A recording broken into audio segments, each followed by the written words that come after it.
I am the joint House of Commons chair of this committee between the House of Commons and the Senate. Today, we're starting our examination of the statutory review of the provisions of the Criminal Code related to medical assistance in dying and their application. Before we begin, I would like to remind members and witnesses to keep their microphones muted at all times, unless recognized by name by the chair. With that, I would like to welcome our witnesses from the Department of Health and the Department of Justice. The Department of Health, we have Ms. Abby Hoffman. So good to see you again, Abby. Haven't seen you for ages. Jackie Lemaire, Senior Policy Advisor for the Strategic Policy Branch. And from the Department of Justice, we have Joanne Kleinenberg, Acting General Counsel, Criminal Law Policy Section, Policy Sector, and Carolyn Kennell, Counsel, Criminal Law Policy Section. We will now begin with opening remarks for 5 minutes, and I just wanted to ensure that the witnesses knew that you have 5 minutes, and I'm going to have to cut you off brutally at 5 minutes. So we have 5 minutes, and then we have questions and answers by the committee. So thank you for joining us, and we will begin with opening remarks by Ms. Hoffman and then Ms. Kleinberg. Begin, Ms. Hoffman. Thank you, Madam Chair, and good evening, everyone. The picture of MAID in Canada in 2020 I'm presenting this evening will be published in the next few weeks. That's the Medical Assistance in Canada report. We will provide a copy of the to the committee as soon as the final report is available. The data maps directly to Canada's legal framework for MAID, which embodies two elements: eligibility criteria a person must meet, particularly related to the nature of the suffering they experience, and the safeguards that must be administered by medical providers in the course of assessing eligibility and before undertaking a MAID procedure. Every MAID decision requires the active participation of two independent healthcare providers whose responsibilities are set out in the relevant sections of the Criminal Code. Behind every statistic, of course, is a real person whose suffering as a result of one or possibly several serious health conditions causes them to consider a medically assisted death. With this in mind, let me go to some of the numbers. 7,595 cases of MAID were reported in 2020, representing 2.5% of all deaths in Canada. This is up slightly from 2% in 2019. By contrast, in countries that permit some form of assisted dying, the percentage of deaths attributed to MAID ranges from 0.3% in the US, where patients must be at the end of life and only self-administration is permitted, to 4.1% in the Benelux countries, where eligibility is based on suffering rather than proximity to death, and clinician-administered MAID is permitted. Increased awareness and greater acceptance by Canadians of MAID as an end-of-life option has resulted in steady growth in MAID since 2016. There's variation in the rate of MAID deaths across the country, but distribution among males and females and across rural-urban settings is consistent and reflects population distributions. Quebec and British Columbia, at 3.1% and 4%, have the highest rates respectively. Newfoundland and Labrador and Saskatchewan have the lowest. A slightly greater proportion of men than women receive MAID, and males are slightly younger, but less than 6% of all MAID deaths involve individuals under age 65. Cancer is the most commonly cited illness, representing 69% of MAID cases. This is followed by cardiovascular conditions, chronic respiratory conditions, and neurological conditions. MAID assessors provide a clinical judgment about an applicant's eligibility to ensure the alignment with the legal framework, but they also report on how individuals considering MAID characterize their suffering and its impact on their lives. And the most commonly cited manifestations of suffering among persons seeking MAID are loss of an ability to engage in meaningful activities and loss of ability to perform activities of daily living. The majority of MAID applicants have received palliative care or have had palliative services available to them, but by their own accounts, their suffering cannot be sufficiently relieved through these measures or through other medical interventions. Who provides MAID in Canada? The legal framework allows physicians, nurse practitioners, and pharmacists to play specific roles. And there's a small community of practitioners who deliver MAID in Canada. 1,345 providers were involved in MAID in 2020. The overwhelming majority were physicians, 5% were nurse practitioners, and 40% involved in just a single case. Only 15% were involved in more than 10 cases. And many other specialists are often consulted by the lead practitioner to assess the nature and likely course of the applicant's condition and treatments or interventions that might be considered. So what happens to MAID requests? About 80% of the 9,300 written requests resulted in MAID in 2020. Of the remaining 21%, applicants either died prior to receiving MAID, were deemed ineligible, or withdrew their request. And of the 2.5, thank you. Of the 2.5% of applicants who withdrew, about 50 did so immediately prior to the planned procedure. And there are various reasons for ineligibility. I'd be happy to respond to those in questions. Just by way of conclusion, I just want to note that in the written document that we provided to the committee, we touched on a couple of things.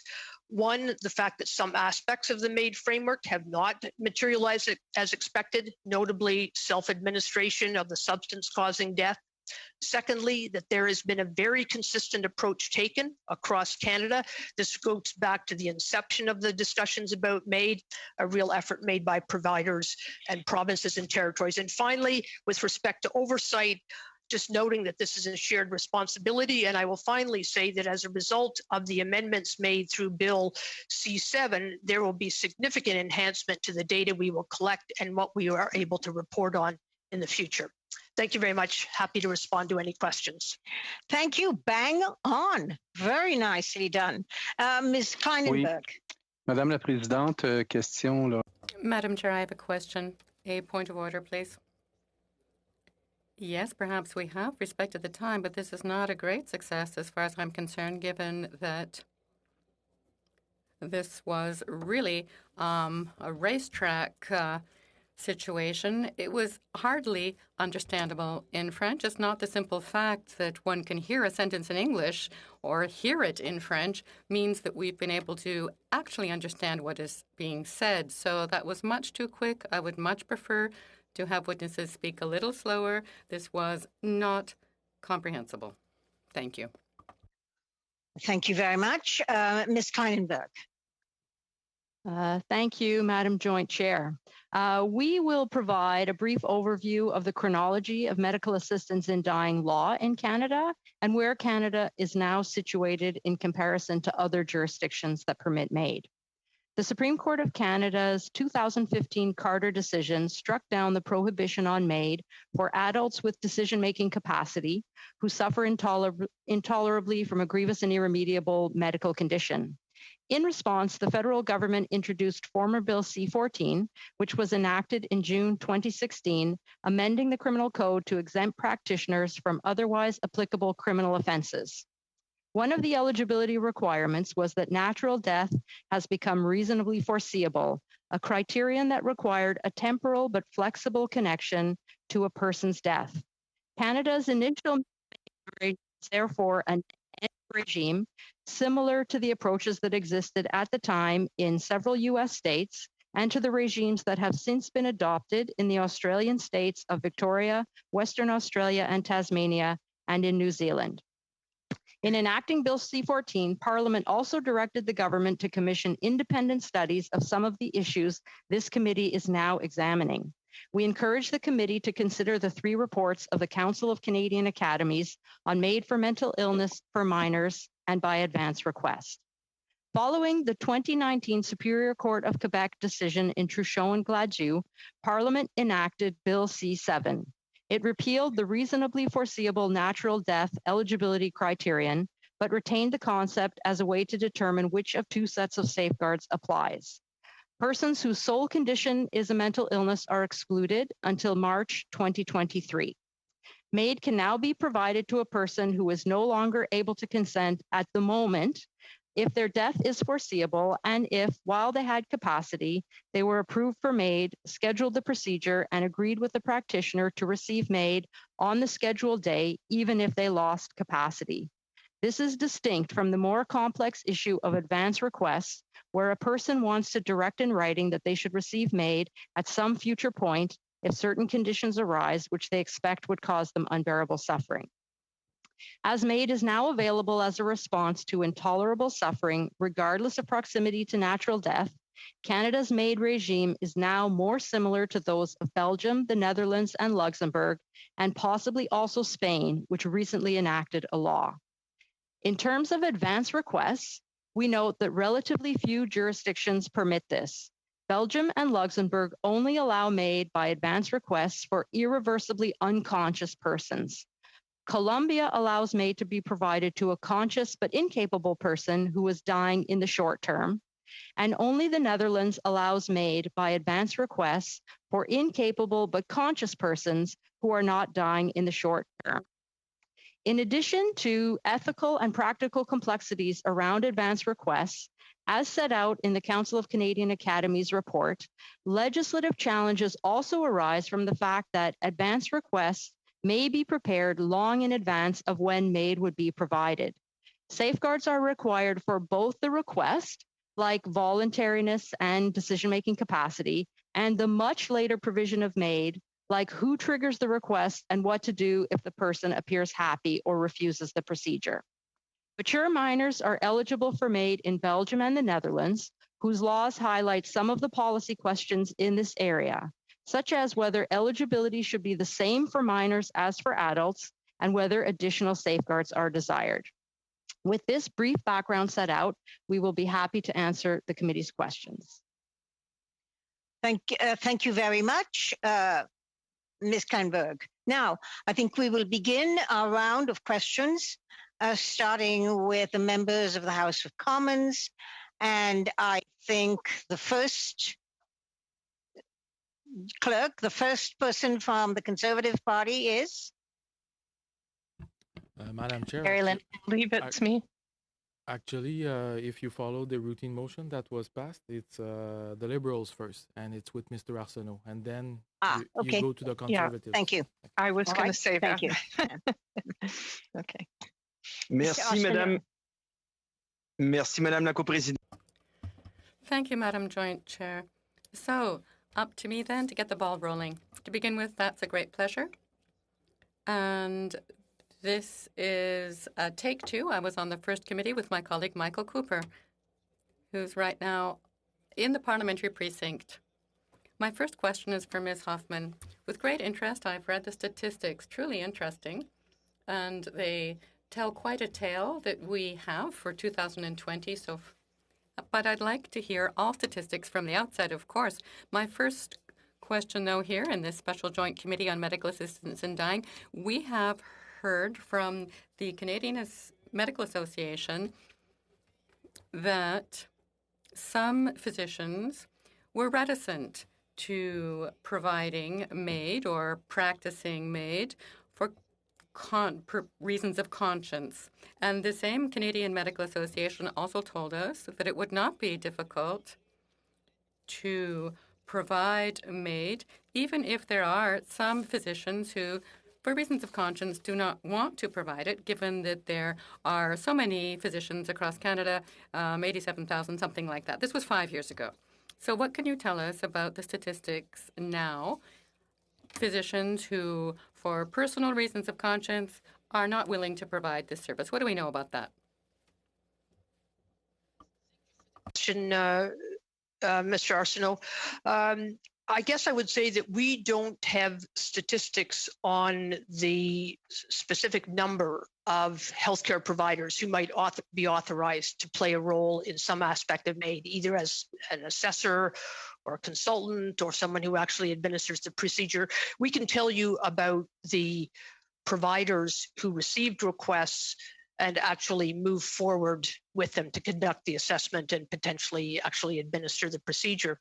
I think our impression is that, generally speaking, and this is partly because in a number of jurisdictions there are what we call care coordination and patient navigation networks, there actually are places that someone who is interested in pursuing MAID can go into a kind of regional or province-wide network to have their case and their potential application moved forward. So we are not aware that the exercise of conscience rights at the moment is specifically impeding access. What we are aware of, however, is that there are some institutional impediments, and some of you, I'm sure, will have read about these in the media, where certain institutions, whether it's long-term care homes or palliative care centers or whatever it might be, where there is an institutional objection, religious or otherwise, often these are faith-based, but not necessarily always, where there's an objection to made, and therefore someone seeking access is not referred to someone who actually can assist them. And there have been a number of high-profile cases of that nature, and needless to say, those are a matter of concern. But I would say at the present time, the issue is more one of an institutional objection rather than the behavior of certain specific individual providers. Très intéressant. Et est-ce qu'on connaît... Highly interesting. And do we know whether any of these institutions that are slow to offer this service, do we know of these people who, in these institutions where they couldn't get this assistance, whether they were able to receive assistance elsewhere? I think I would have to respond in generalities to that question. There certainly are cases where there is significant tension and interaction between the provincial government, who is providing funding to certain of the institutions in question, and object strongly to the outright refusal and the failure to refer. So that certainly is a concern. We also know that organizations like Dying with Dignity, in cases, for example, where someone is in some sort of residential setting, Dying with Dignity has a list of potential witnesses and support personnel who, if they are contacted, can assist a person, even if they are residing in a setting with resistance to MAID. OK, merci. J'ai peu de temps. Je voudrais poser une question, madame. Very well. I have little time left. I'd like to put a question. Go ahead. Ms. Kleinberg, given that the criteria, for some cases at least, has been removed, the death having become reasonably foreseeable, natural death that is, do we feel that this will have an effect on the levels of demand for MAID? I believe that the evidence shows us that there will be more requests, but probably not that much of change given the statistics that we've seen so far from Belgium and Holland, where this is permissible. The numbers are still low.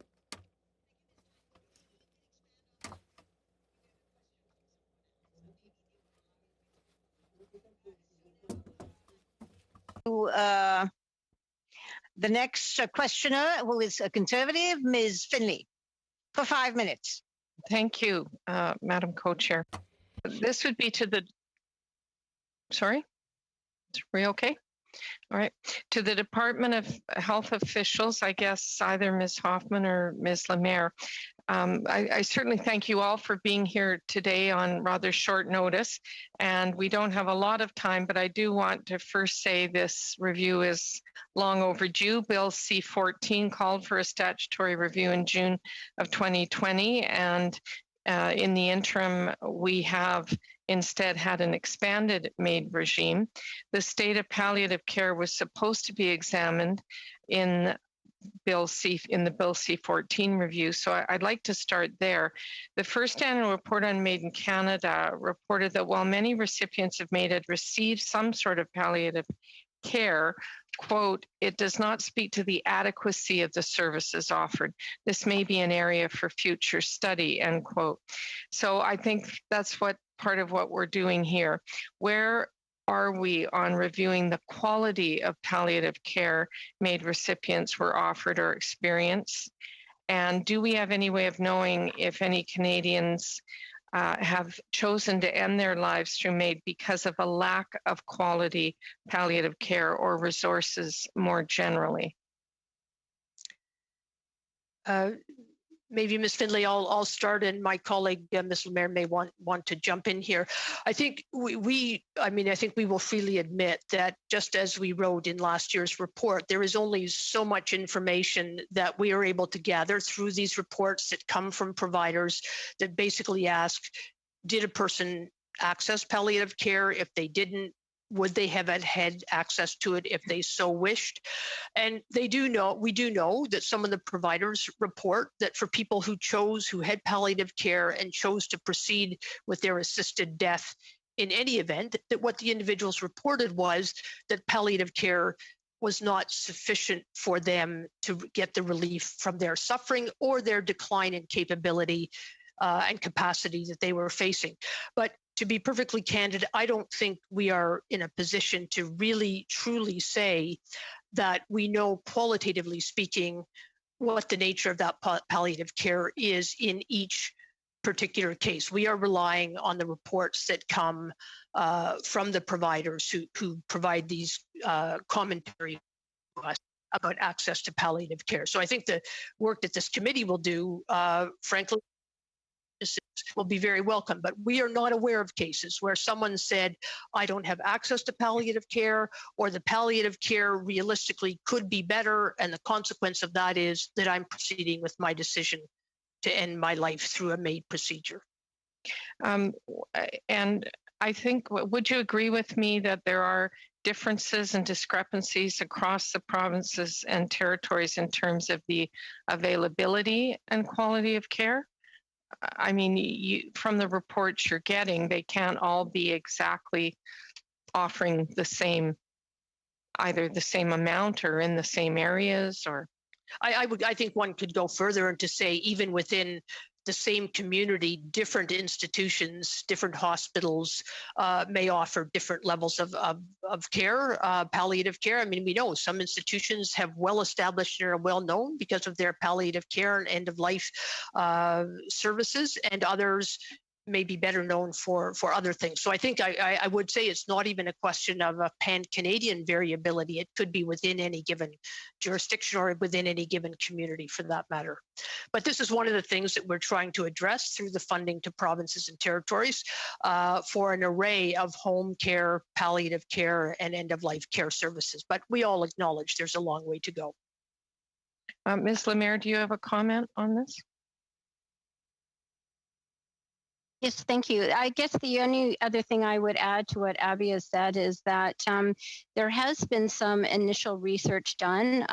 What comes to mind is research done by Dr. James Downer, who's a palliative care physician and also a MAID provider, using administrative data in Ontario, comparing the socioeconomic conditions or characteristics of decedents who received MAID compared to all deaths in decedents in Ontario. And from those initial research, in terms of comparing their use of palliative care services between the two, there wasn't any difference. So their initial findings are that there is not a difference in terms of access to palliative care services for people who've received MAID versus those who don't. But of course, that's just some research, and certainly more is required. Thank you. You have 14 seconds, Ms. Findlay. I'm going to not ask a very quick question, and thank you very much. Thank you. And now we have, and the next person is Monsieur Thériault for 5 minutes. Merci beaucoup, Madame la Présidente. Thank you so much, Madam Chair. So first, let me put a question to the Department of Justice. It's actually a request for clarification to clarify a concept here. On the first page, you tell us, second paragraph, that the initial MAID regime was an end-of-life regime similar to approaches existing in several U.S. states and so on and so forth. Could you tell us exactly what you mean by an end-of-life regime? Are you referring to what was the MAID regime in Quebec, for which the Act is entitled, the legislation is entitled, services at end of life. Yes. So you're telling us here that this regime is an end-of-life regime when death, a natural death, has become reasonably foreseeable. And thus, this excludes persons who were not in a terminal phase. They might have been have an incurable illness, but they weren't necessarily about to die with acute pain. Do I understand that correctly? I believe so. It was a matter of having this criteria, natural death, having become reasonably foreseeable. The aim there was to keep that flexible, perhaps related to the Quebec legislation end-of-life provision. And admissibility was based on the fact that the person's death was reasonably foreseeable within a specific period. So it was imminent, actually. My second question then to the Department of Justice, and I will allow you to decide who is best placed to provide an answer. At page 4, you tell us that most of the written requests 78.8 do lead to MAID, and the others led to other results. 12.7% of those patients died before they received MAID.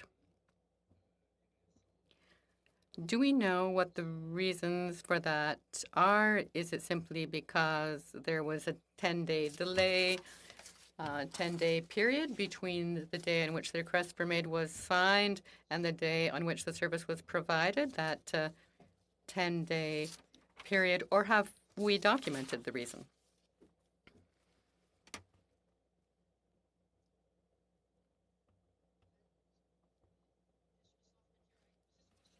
Monsieur Thériault, directed to me or directed to health? J'ai bien indiqué au début. I certainly said at the beginning of my question that, Madam Chair, I hope that you'll give me a little extra time, that this question was for the Department of Health. On specifically with respect of people who died, and for that reason, even though their application was accepted and they were deemed eligible, but they died before the MAID procedure could be provided.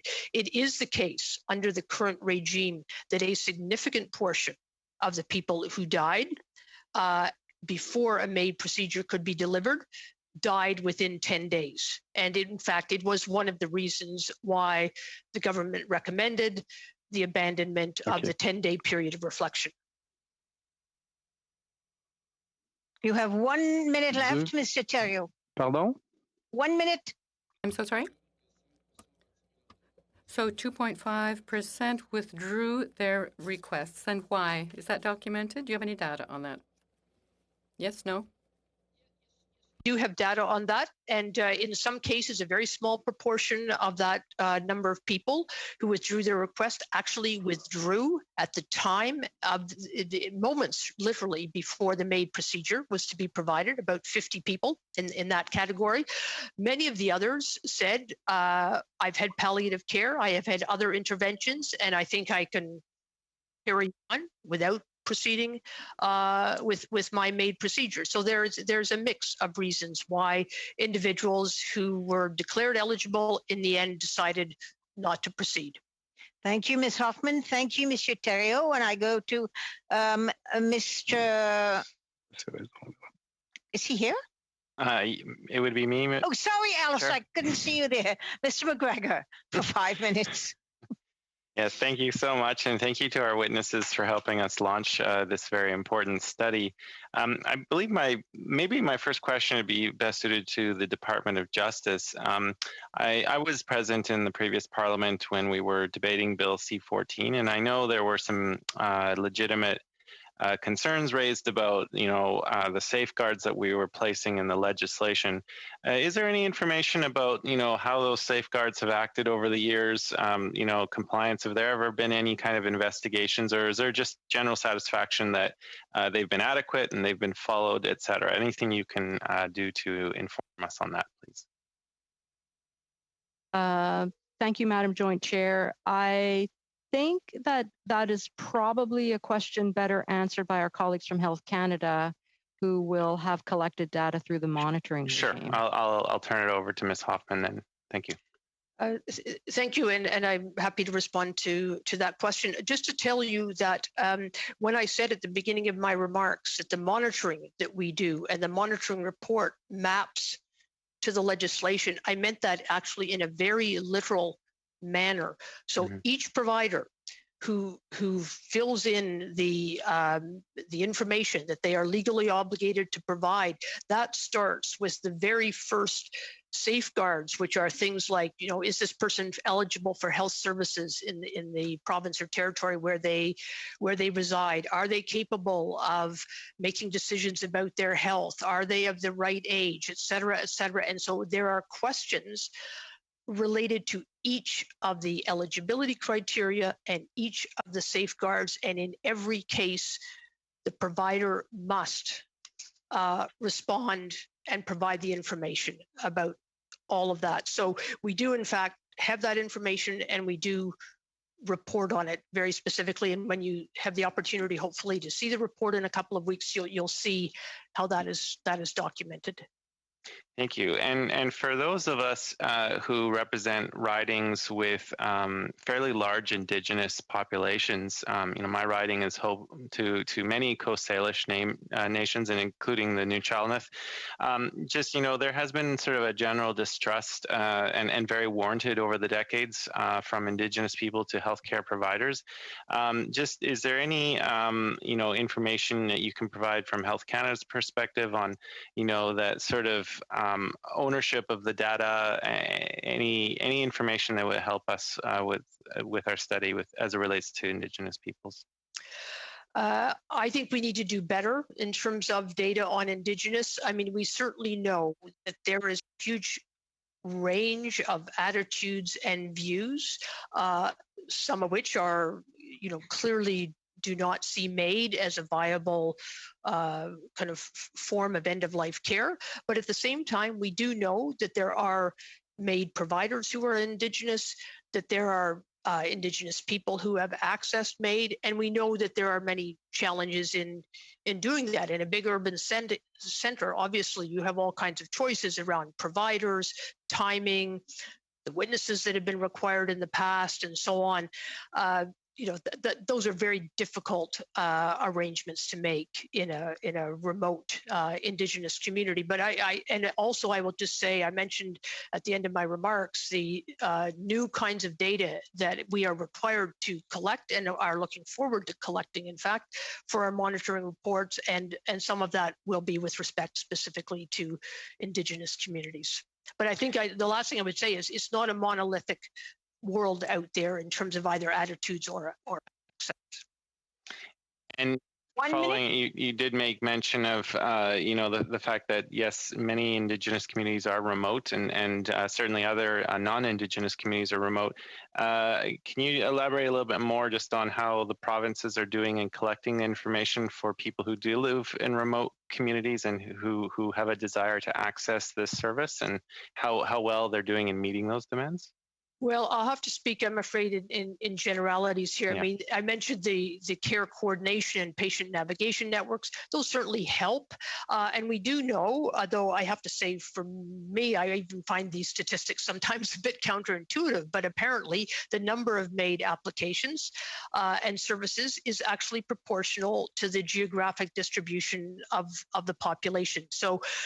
But that's an issue we need to dig into a bit more to really see whether there's truly comparable access across the country in all settings. Thank you, Ms. Hoffman. Mr. McGregor. We move on to the senators now, and I have Senator Meji.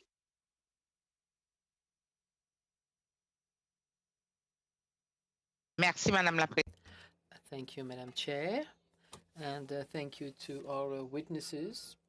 I would like to take up the question that was asked by Mr. McGregor, but I'm going to ask it in a different way, because I have seen in the notes that it was said that our data show that the distribution of death, if you compare urban and rural areas, is representative of the population in general.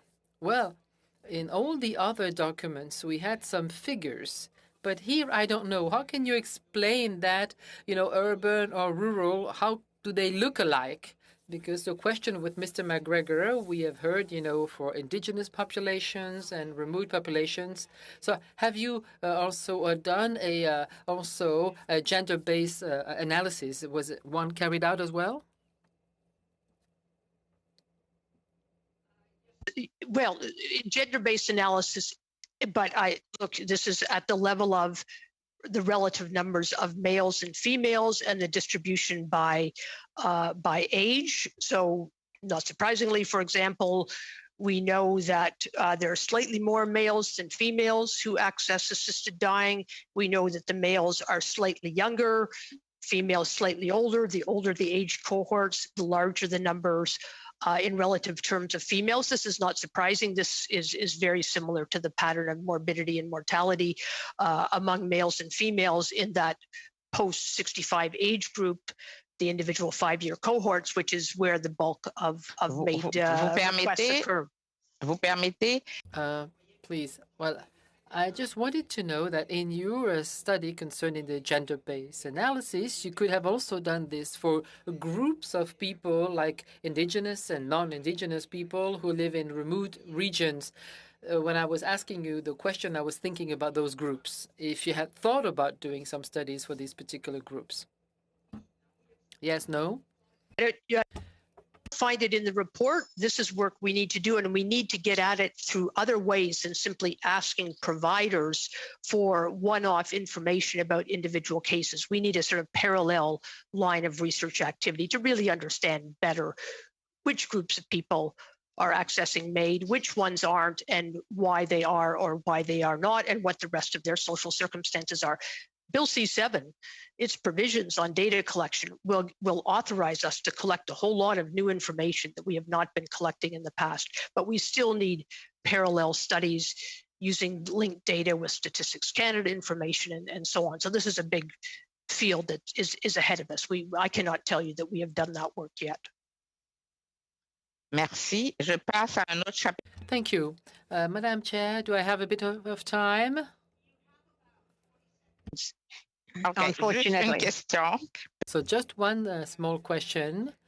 In the 2021 budget, there was $2.6 million that were credited to ensure the uniformity with the training, the orientation. But what is your strategy to organize all these expenditures so that they will be efficient? 3 seconds, Ms. Hoffman. I was going to pass this to Jackie Lemaire, who's been working on this, but if you have a few seconds, Jackie. Yeah, 20 seconds, Jackie.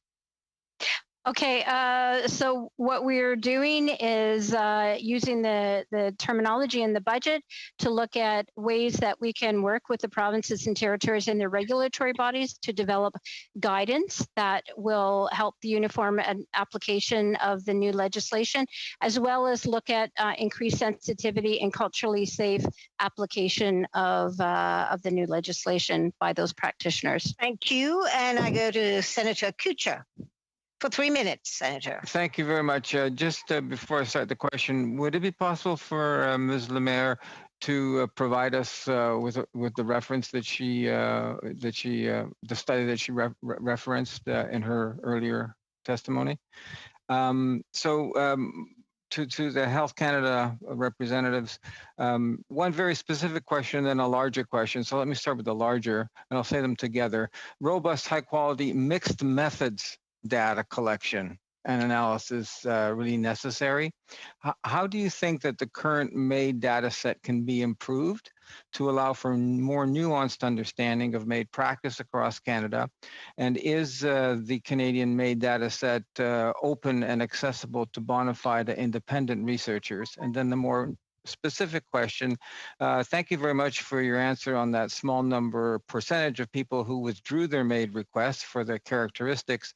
Out of curiosity, was there any of those individuals who, again, asked for MAID following a period after they withdrew their request? I can start with some response to that. Just on the issue of withdrawals, we are dealing with the data deals principally with people who've withdrawn their request and do not proceed with a procedure under that same request. There may be some who file another request. I'm not sure that I can answer positively, Senator Kuchar, to that question. We may have to provide you with that data after this meeting. If I can just go to the issue of data, and I guess one thing that we need to remember about data is that our system of data collection under the original bill C-14 and now enhanced through C-7 imposes obligations on those individuals who are exempted from certain prohibitions in the criminal code. So this is healthcare providers. They're not sociologists or cultural specialists. And I think we can certainly, and we will, ask them for more information, but we need more linked data studies. We need more research along the lines of what my colleague Jackie Lemaire told you about James Downer's study of palliative care. I don't think it's reasonable for us to think that we're going to collect everything we need through individual case files provided by providers, among other reasons, because I think it's safe to assume that there will be some applicants for MAID, some recipients of MAID, who will resent mightily, a deeper probing of their reasoning, their personal circumstances, and so on. So we need to find other ways to get at this more robust understanding of the dynamics of what motivates MAID, and so on. So this is a combination of data collection, reporting, research, and so on. You have 23 seconds, Senator Kuchar. Thank you very much for that. Just a question on the palliative care. You mentioned that there was great discrepancies across even some centers how palliative care is delivered. In your experience and your knowledge of Canada's healthcare system, is that discrepancy similar or vastly different than other types of healthcare interventions that are available across the country? Well, briefly, in as much as palliative care is relatively newer, it might be somewhat dissimilar. But on the other hand, if you think about our healthcare institutions, I mean, many of them specialize in certain aspects of health and disease, chronic or acute disease. So I think that there may be wider discrepancies now, but they are over time narrowing as palliative care takes on a much more legitimate and fulsome place in the array of healthcare services in Canada. Thank you, Ms. Hoffman. And I go to Senator Wallin.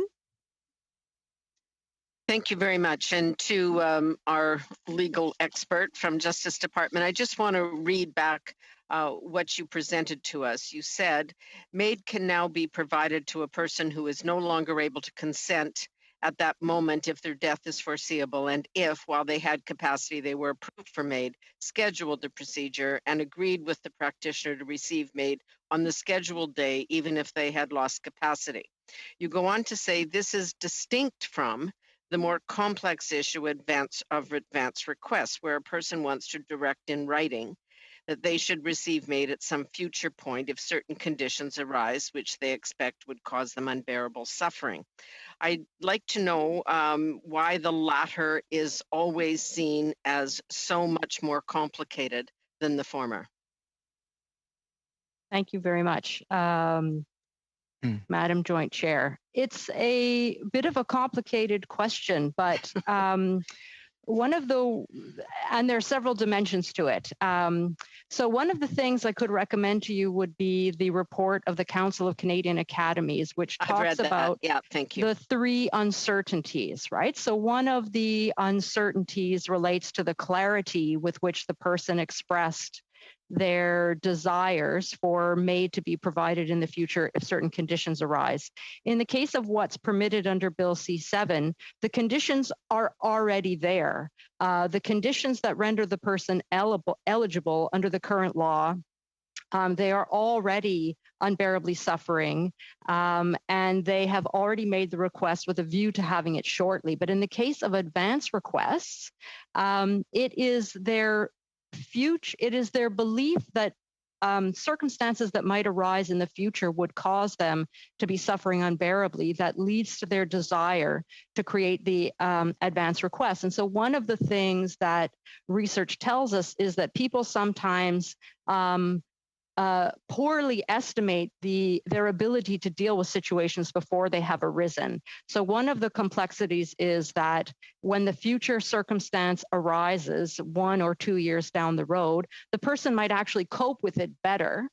Yet if they no longer have the capacity to withdraw a MAID request, the concern suddenly arises, at least the possibility of MAID being provided. Concern, well, sorry.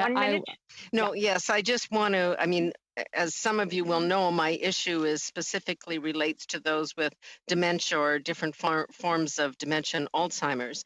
And it seems to me that that if you did that in the 1-2 order, it wouldn't be that complicated at all. I'm not sure I understand the 1-2 order. Well, if you engaged in the first action that I read to you, has provided, who's been in touch with a MAID provider, who's scheduled an event, etc., I don't see the leap, particularly for people with dementia who do not have the ability to consent, although they may be conscious at a later point, which is, of course, precisely why they're seeking an advance request. Thank you. I think that time is up, and I'm going to have to then ask Ms. Kainberg to try and find that answer in her next round of questions. Thank you. Senator Martin. Sorry, Senator Dalphond should be first. Oh, I'm sorry, Senator Dalphond. Thank you, Madam Co-Chair. My question is for Mrs. Hoffman. In the report on page 3, you state the majority of MAID applicants have received palliative care or had palliative care services available to them. And on page 2, it is reported that about 48% will be receiving MAID in private residence and 28% in hospital and about 17% in palliative care facilities. Does that mean that some people are receiving palliative care and finally when they want to receive MAID, they go back home to receive MAID? Well, I think there are a couple of things here. One is that there is palliative care service that could be made available in one's own home or in a retirement home or whatever constitutes a private residence. So it doesn't have to be institution-based palliative care. So I think that maybe is one, one important factor to take into account. And my next question is about the reliability of the information you gather, especially when they say the cause of the why MAID was provided to, when people are suffering from comorbidity or so many causes. So it's up to the provider to decide what she should put there in the box, or? Yes, but there has been, considerable discussion and guidance provided to providers about how to respond to the questions. But it is true, and I think I'll just maybe repeat a point that I made in my remarks and also in our submission, which is that yes, people are suffering pain and they're suffering grievously, and they worry about that pain becoming more and more acute and less sustainable for them. But a lot of what they worry about is capacity. They can't do the things that they used to do. They cannot take care of themselves in terms of the normal activities of daily living. So I think this explains why many of these providers on behalf of these patients say, yes, palliative care was available, but palliative care actually doesn't fully address the decline in capacity for vital individuals who are used to being sort of self-sustaining and relatively independent. It's in a way, it's not the right solution for the perception of capacity that individuals in these circumstances often have. 1 minute, Senator Dalphond. I'll leave it to Senator Martin. There she can get close to 3 minutes. Thank you, Madam Chair. My first question is related to the data that you've been talking about, which will be in your report, which doesn't seem to give us sort of like the kind of details we were trying to understand, the demographic profiles and especially with the Indigenous communities, because we heard from the study of C7 that they really didn't feel they were consulted and they're really grappling with this. So, but in regards to the small group of MAID practitioners, do you have some information about the demographics, and especially are there Indigenous practitioners? Because obviously we are in a very diverse country. So this small group, would you speak a bit about them as well? So look, I'm happy to respond to that. And one thing I should mention is that there is an organization called the Canadian Association of MAID Assessors and Providers. I think some of you may have been at committees where you've had representatives from this organization address you. This organization is quite likely going to be the recipient of some of the funding that we mentioned before that's available through Budget 2021. And one of the tasks that we expect that they will take on is doing more work with a broader array of providers and with all providers to make sure that the MAIDs that they provide are done with the appropriate sensitivity and in fact are widely available across the country. But on your specific point, Senator Martin, about Indigenous MAID assessors and providers, there are some, but yes. Some and the need are not necessarily the same thing, of course. Yes, so this is what we're hearing from them, that they just need to really sort of grapple with this and have more consultation.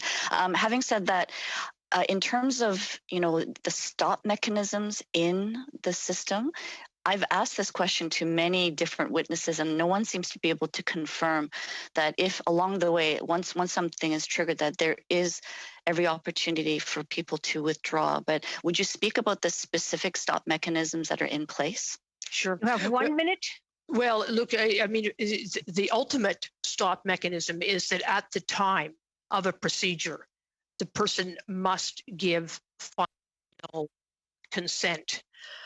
So no procedure, even if the person through every action and every word up to that point, they are absolutely given, the person is absolutely given the opportunity to change their mind. And in fact, it's reported that one of the reasons for withdrawing is simply people changing their minds. They may be influenced by family. It may just be their own decision. But I think we can speak with confidence. The MAID provider community is extremely diligent, extremely compassionate. They are not in the business of come hell or high water, we're going to proceed with this MAID process. That is just not the prevailing mentality at all. So I think that this constantly checking in with the person who's expressed interest to make sure that remains their resolve is a kind of hallmark of how MAID is actually delivered in Canada. Thank you, Ms. Hoffman. I now go to the second round for the House of Commons, and we have Ms. Koutrakis for 4 minutes. Oh, sorry, for 3 minutes, please. Thank you, Madam Chair, and welcome. By the way, I just wanted just quarter of a second. I need the questioner and the responder to know that our 3 minutes includes both of you. So let's be tight, please. Thank you, Madam Chair, and thank you to our witnesses this afternoon. a lot has been heard this afternoon on palliative care, and I will continue in that vein. As we all know, an important safeguard in Canada's administration of MAID is the assurance that a patient must be made aware of all treatment options available, including palliative care, in order to provide informed consent. Can you comment on the steps that are taken to ensure patients are aware of and have truly considered all other available options? And how often do patients actually accept alternative treatments when given the option? I'll try to answer quickly to that.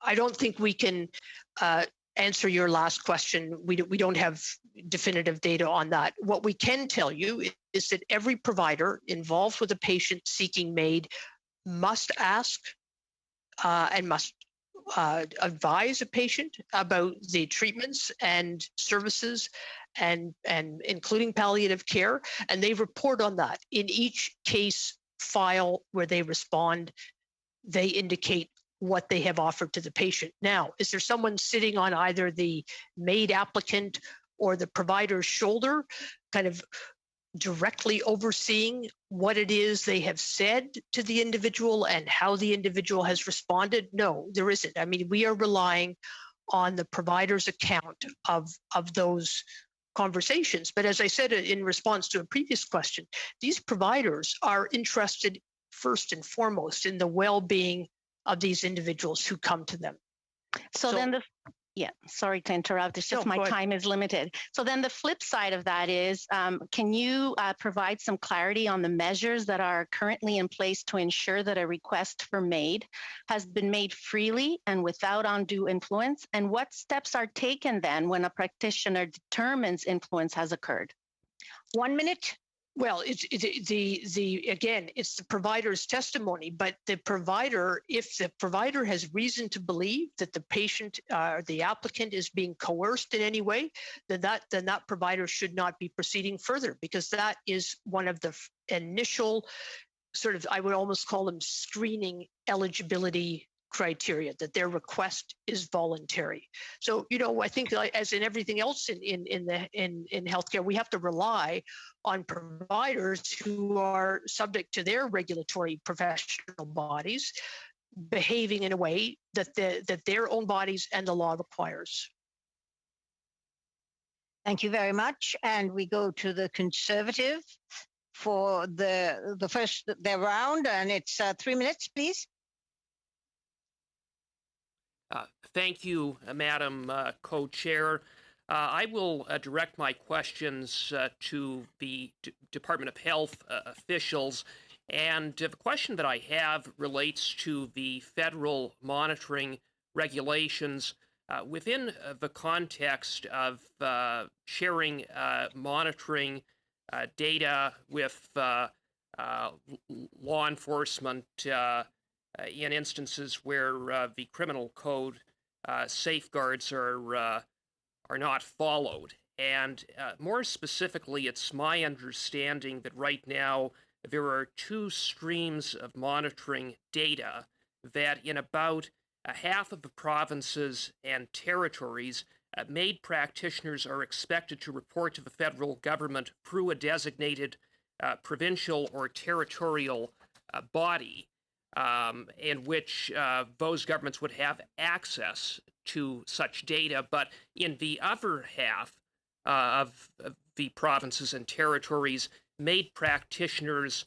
report directly to the federal government. So can you speak to that issue of sharing federally collected monitoring data with local enforcement agencies?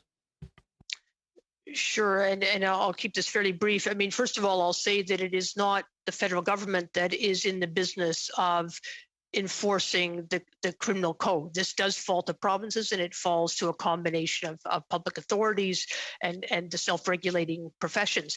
I will say, though, that the jurisdictions where the reporting is through a provincial so-called designated recipient, in other words, we receive the reports in bulk from those provinces, represent the overwhelming majority of the population and MAID cases in the country. So only to say that the adequacy of the reports from a criminal code made legal framework perspective, it's not difficult at all for provinces to examine that data and make their own assessments about compliance with the criminal code.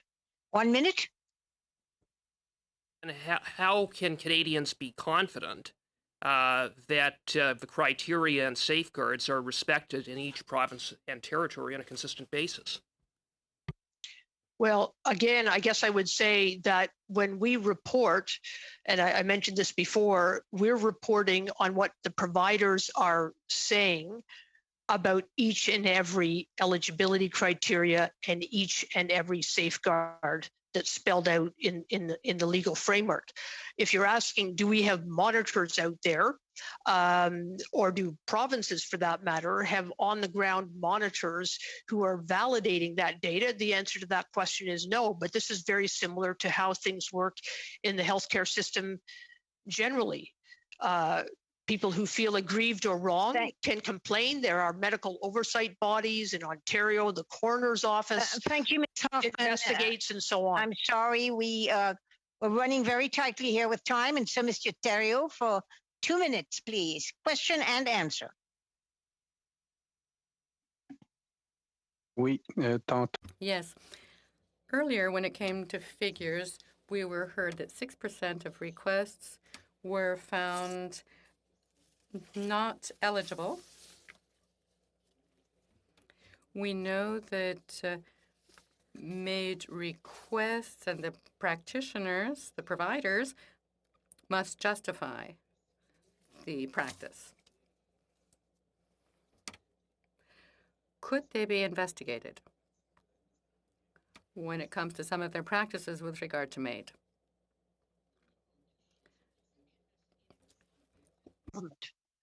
Investigation of inappropriate practice is absolutely a provincial responsibility. I'm so sorry, I haven't finished my question. Just a moment, I wish to complete my question.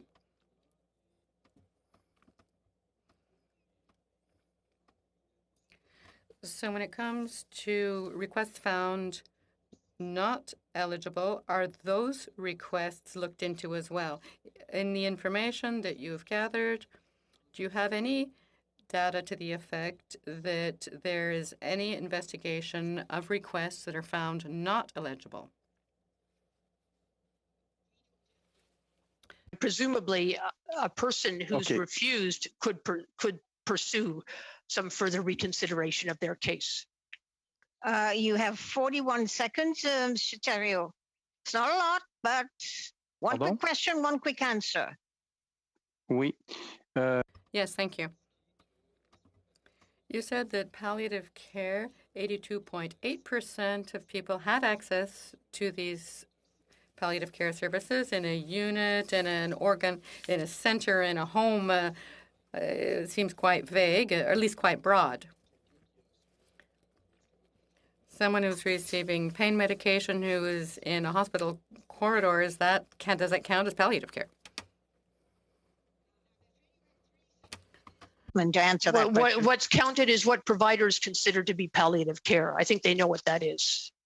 Thank you. And I will move to Mr. McGregor for 2 minutes, please. Question and answer. Thank you, Chair. Maybe what I'll do in the interest of my 2 minutes here is I'll front load 2 questions. So first of all, I'm sorry if you've covered this already, but out of the written requests, you said 12.7% of patients died prior to receiving medical assistance in dying. Is that primarily because they were so advanced in their state, or were there some unnecessary delays? If you could just illuminate that a bit. And my second question is just, how is Canada's model holding up in international discourse on the subject of medical assistance in dying? Are other countries seeking our official feedback when developing their own systems? And anything you can do to talk about that if other countries are looking to Canada as a model, anything like that? Thank you. So very quickly on the first point, 56% of the people who died before their request was actioned died within 10 days. So clearly they were very close to the end of their life. With respect to other countries, I mean, we know New Zealand, for example, is in the process right now of developing its own regime. There has not been direct outreach to the government of Canada that I am aware of seeking insight about the Canadian system, but there may be all kinds of interaction going on with the provider community, researchers, and so on. But I cannot comment on that specifically.